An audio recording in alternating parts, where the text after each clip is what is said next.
Let's just say you wanted to destroy America. I know, crazy, out of control thought, because there aren't any communists in or around the White House. Stop with, oh, I can't believe he would say he's a communist. You know it and I know it. The outside world wants to deny it, but let me ask you, how? How could they possibly deny that the guy is a communist? I don't think the guy had a chance of being anything but a communist. You kind of feel bad for him when you look at the family tree or the communist tree here. Here's his dad. Barack Obama's dad, you remember him from dreams from my father. In other words, the dreams that I got from my father. Well, who was he? If he's got dreams that Barack Obama is downloading, what were his dreams? There's a new report out now from the London Daily Mail. It's part of a 1959 study. The State Department was worried at the time that Kenyans studying in the United States, including Barack Obama's dad, had a reputation for being anti-American and anti-white. Wow.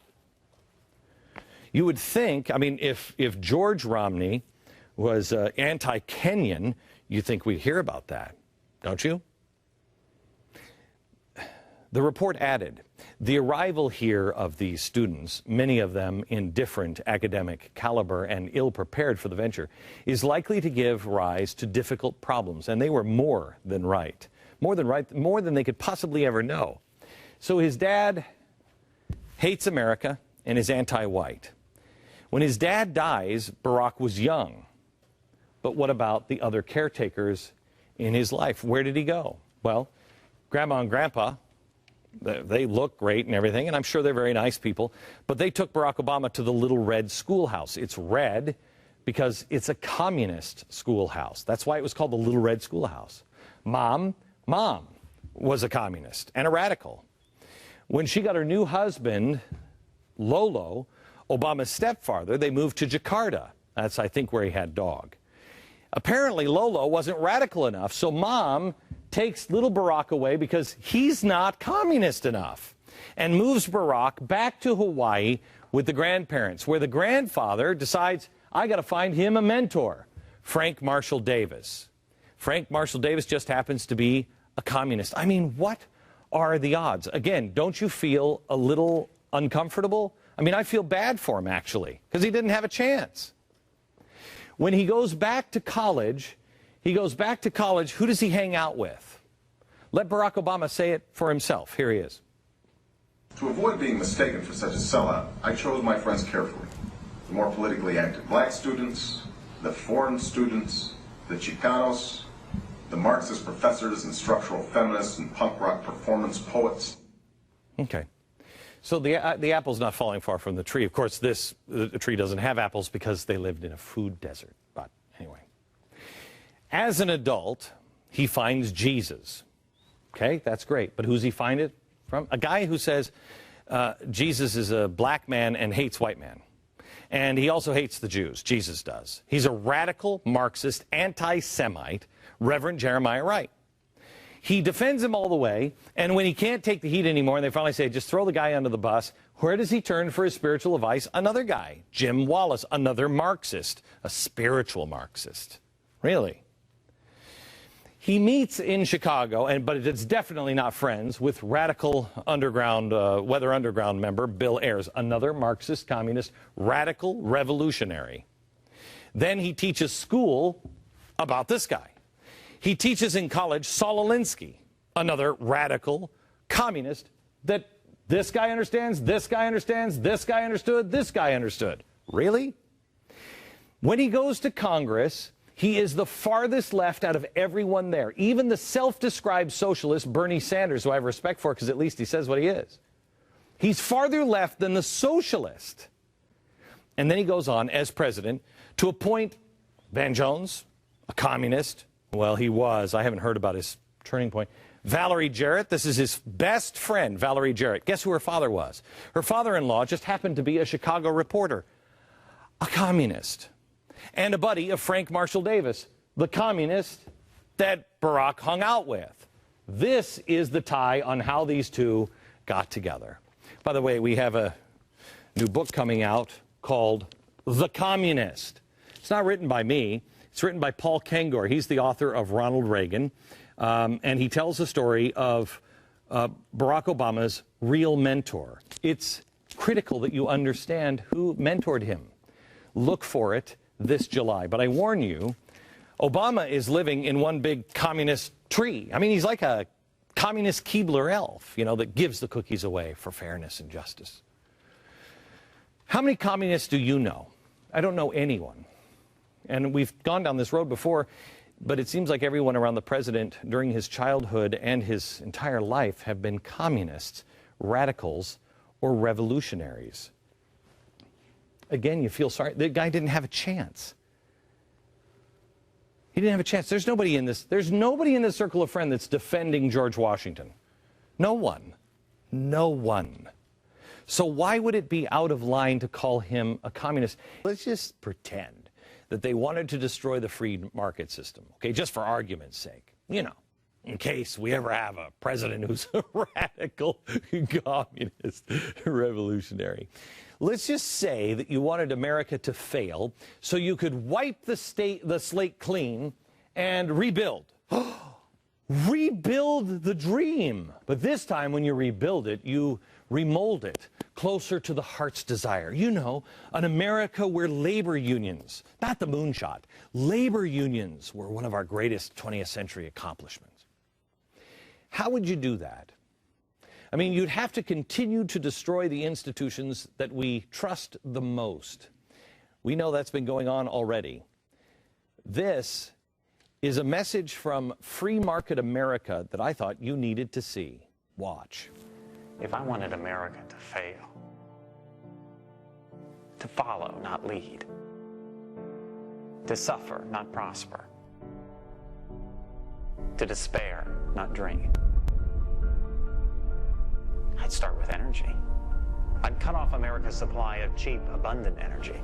I couldn't take it by force, so I'd make Americans feel guilty about using the energy that heats their homes, fuels their cars, runs their businesses, and powers their economy. I'd make cheap energy expensive, so that expensive energy would seem cheap. I would empower unelected bureaucrats to all but outlaw America's most abundant sources of energy. After banning its use in America, I'd make it illegal for American companies to ship it overseas. If I wanted America to fail, I'd use their schools to teach one generation of Americans that their factories and their cars will cause a new ice age, and I'd muster a straight face so I could teach the next generation that they're causing global warming. When it's cold out, I'd call it climate change instead. I'd imply that America's cities and factories could run on wind power and wishes. I'd teach children how to ignore the hypocrisy of condemning logging, mining, and farming while having roofs over their heads, heat in their homes, and food on their tables. I would never teach children that the free market is the only force in human history to uplift the poor, establish the middle class, and create lasting prosperity. Instead, I demonize prosperity itself so that they will not miss what they will never have. If I wanted America to fail, I would create countless new regulations and seldom cancel old ones that would be so complicated that only bureaucrats, lawyers, and lobbyists could understand them. That way small businesses with big ideas wouldn't stand a chance. And I would never have to worry about another Thomas Edison, Henry Ford, or Steve Jobs. I would ridicule as flat earthers those who urge them to lower energy costs by increasing supply. And when the evangelists of common sense try to remind people about the laws of supply and demand, I'd enlist the sympathetic media to drown them out. If I wanted America to fail, I would empower unaccountable bureaucracy seated in a distant capital to bully Americans out of their dreams and their property rights. I'd send federal agents to raid guitar factories for using the wrong kind of wood. I'd force homeowners to tear down their own homes built on their own land. I'd make it almost impossible for farmers to farm, miners to mine, loggers to log, and builders to build. Because I don't believe in free markets, I'd invent false ones. I'd devise fictitious products like carbon credits and trade them in imaginary markets. I'd convince people that this would create jobs and be good for the economy. If I wanted America to fail, for every concern I'd invent a crisis, and for every crisis I'd invent a cause, like shutting down entire industries and killing tens of thousands of jobs. in the name of saving spotted owls. And when everyone learned the stunning irony that the owls were victims of their larger cousins and not people, it would already be decades too late. If I wanted America to fail, I'd make it easier to stop commerce than to start it, easier to kill jobs than create them, more fashionable to resent success than to seek it. When industries seek to create jobs, I'd file lawsuits to stop them, and then I'd make taxpayers pay for my lawyers. If I wanted America to fail, I would transform the environmental agenda from a document of conservation to an economic suicide pact. I would concede entire industries to our economic rivals by imposing regulations that cost trillions. I would celebrate those who preach environmental austerity in public while indulging a lavish lifestyle in private. I convince Americans that Europe has it right and that America has it wrong. If I wanted America to fail, I would prey on the goodness and the decency of ordinary Americans. I would only need to convince them that all of this is for the greater good. If I wanted America to fail, I suppose I wouldn't change a thing.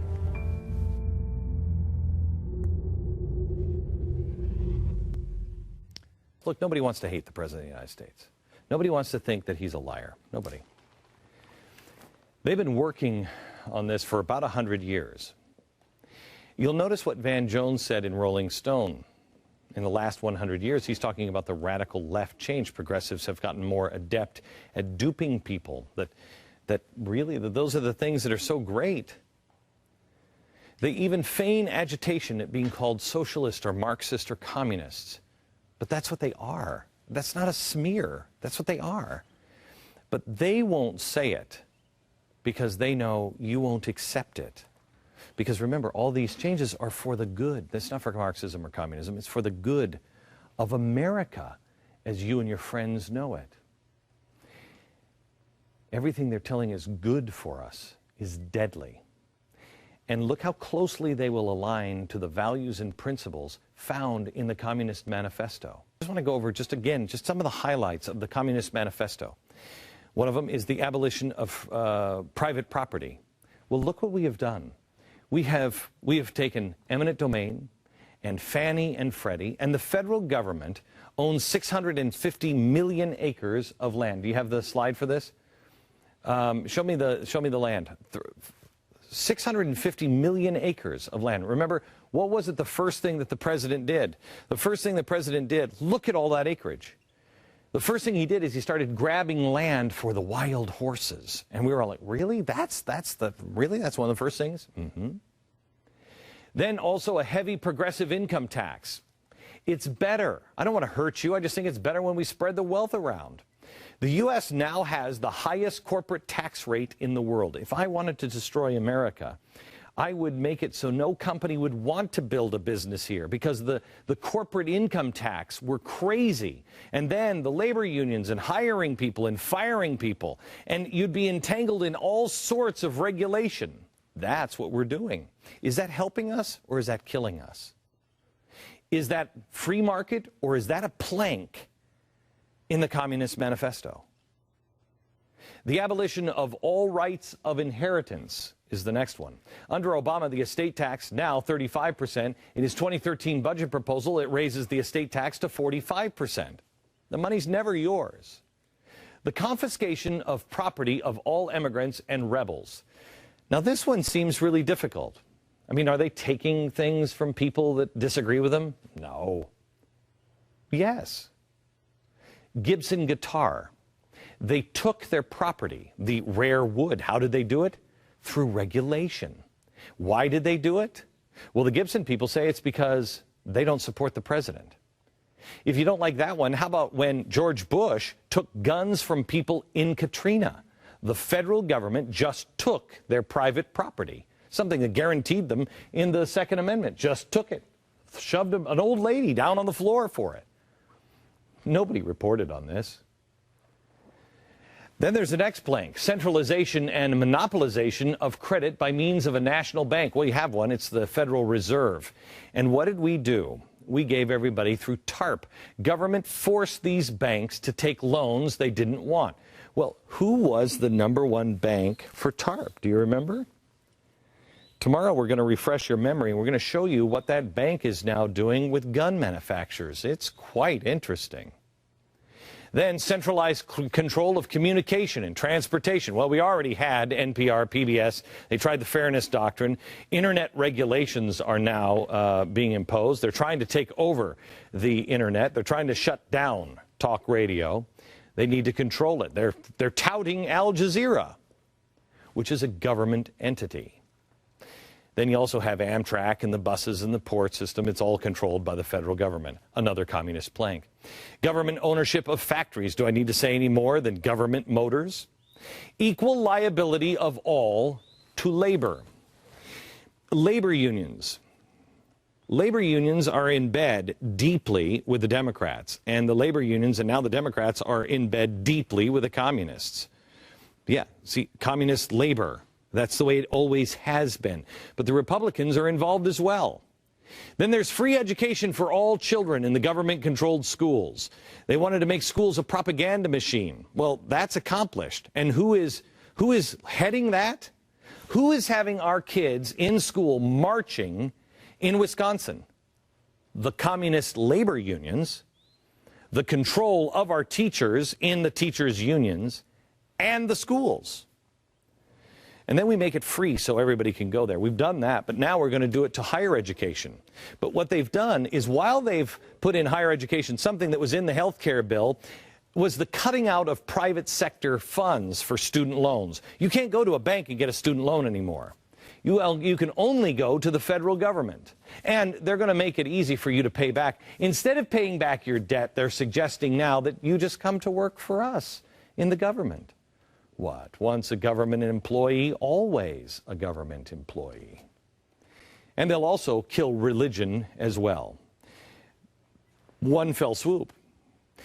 If you study religion, you teach religion, you can't get any relief on your student loans. That's interesting, isn't it? Also, a story on theblaze.com today. The Communist Party USA had a big conference this weekend in New York. The Communist Party USA, that nobody needs to pay attention to, I'm sure. The speakers revealed their plans for America. They said the upcoming elections are, quote, part of a grander design that will connect the dots between immediate and longer-range political tasks. One of those tasks? Stop the right-wing extremism, beginning with this guy. It's pretty ugly. He's such an extremist. Now, I wonder why he's being targeted by the Communist Party.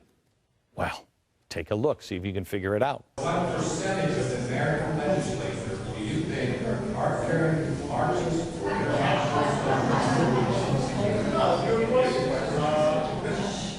corporate I believe there's about 78 to 81 members of the Democratic Party that are members of the Communist Party. Okay. Of course, the media clipped his comments and mocked him. When the full context is played, it shows that he's absolutely 100% historically accurate. Extreme leftist, liberals, communists, socialists started calling themselves what? Progressives. That was the banner. The difference between a communist and a progressive from the very beginning was, we're going to progress into communism. We're not going to take it by revolution, because Americans don't like revolution. That's the definition of progressive. Let's just look at the Communist Party USA. They had nothing but glowing things to say about Grijalva. In their paper, The People's World. That's the Communist Party's newspaper. The Grijalva campaign was a textbook example of how to conduct a people's campaign. Really? Using street tactics, all of labor worked to back one candidate, Raul in Tucson, and we, say the communists, we won. All of labor. And we won. Communist Party, their statement. So how much of a stretch is that? How about another progressive caucus member, Danny Davis? Do you remember this guy? He recently was busted accepting a social justice award in person at the Communist Party USA headquarters. There he is. Now, what was it that President Obama said about him? How's everybody doing today? You just heard from one of the best congressmen in the country, and the reason he's one of the best congressmen in the country is he shares our values. Stop. Shares our values. Whose values? Labor union. I'm not sure how much lower we can lower this bar, but we're starting at communist. I don't think we can go any lower. Ronald Reagan, Mitt Romney is not, but Che, Stalin, even a Mao lover, Mitt Romney is not. He's also never feasted on man's best friend, but I digress. The thing that's disturbing about the feasting on man's best friend is Barack Obama went on to brag about it, to be able to use that in his book as, his worldly credential. If I wanted to fix America, I'd reverse everything this president has ever done. Everything. But to be able to do that, you have to have a mandate. This one can't be close. The good news is, all of this stuff is starting to come undone. And hopefully, people will be able to see Mitt Romney for who he is. You might disagree with him, but he doesn't hate America. His family didn't hate America. He doesn't want to destroy the Constitution. Americans are starting to figure it out.